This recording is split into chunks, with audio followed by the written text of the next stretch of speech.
Hi, and welcome back to Football Made Simple.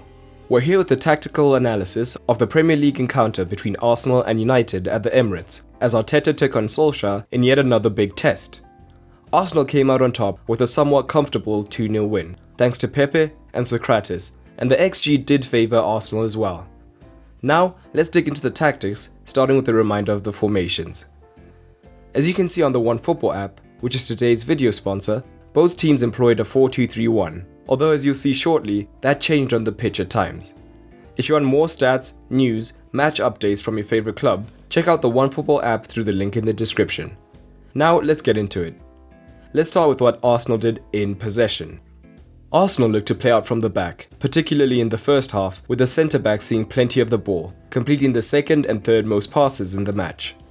At the same time, United would look to press in their 4-2-3-1, but depending on the ball side, they would often look to shift 3 men to try and press Arsenal to one touchline, with the far winger tucking into midfield.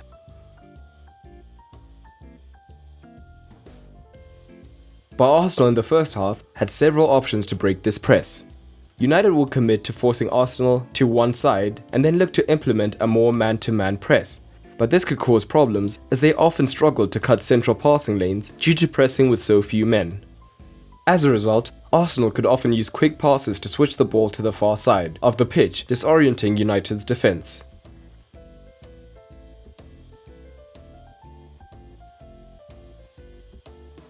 Alternatively, when the front three pressed centrally, they looked to have cut off all options, but both Arsenal double pivots could drop deep, giving Lingard 2 men to deal with, which means that one of them would be free to receive the ball and turn.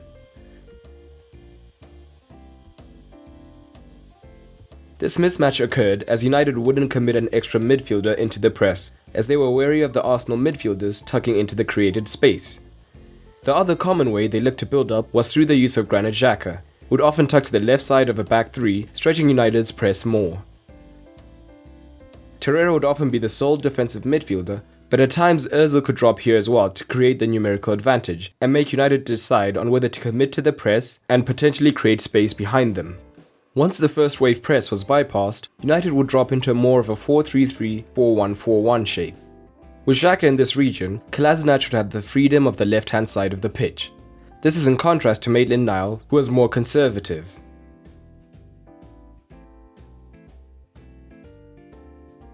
This would then free Aubameyang to again drift more centrally into the inside left channel, and as previously discussed, this discouraged United from putting more men forward into the press, thus giving Arsenal's midfield more time on the ball. From this left half space position, often Lacazette would drop deep to link the play, which would then free Aubameyang to occupy the central space, or the two could work it wide to Kolasinac to cross to the two of them, and he attempted a team-high 3 crosses in just 68 minutes.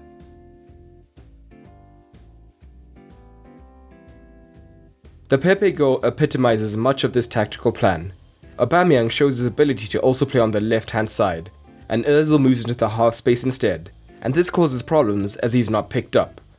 Lacazette then arrives from deep, where he had been creating space, whilst Pepe on the far side provides support well. The second half was a complete shift for Arsenal.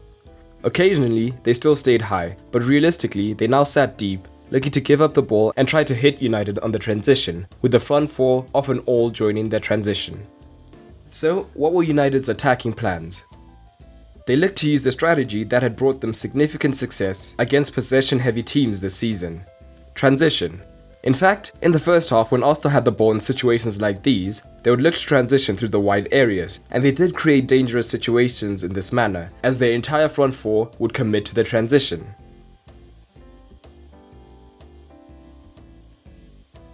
But when on the ball themselves, and the centre-backs had it, the full-backs would push higher, with the double pivots providing options.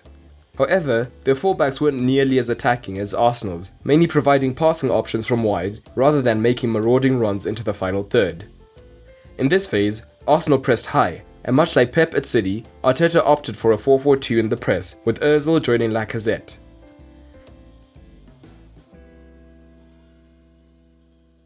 In addition, their backline was often pushed high in order to support the press and compact the space.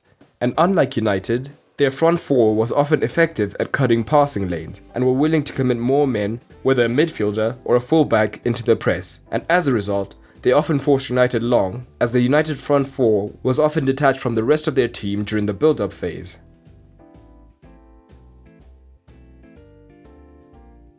In the second half, United dropped more men into the midfield more often, helping to build up with a numerical superiority, and in general, they looked to often get their front four narrow and between the lines, as space would open up.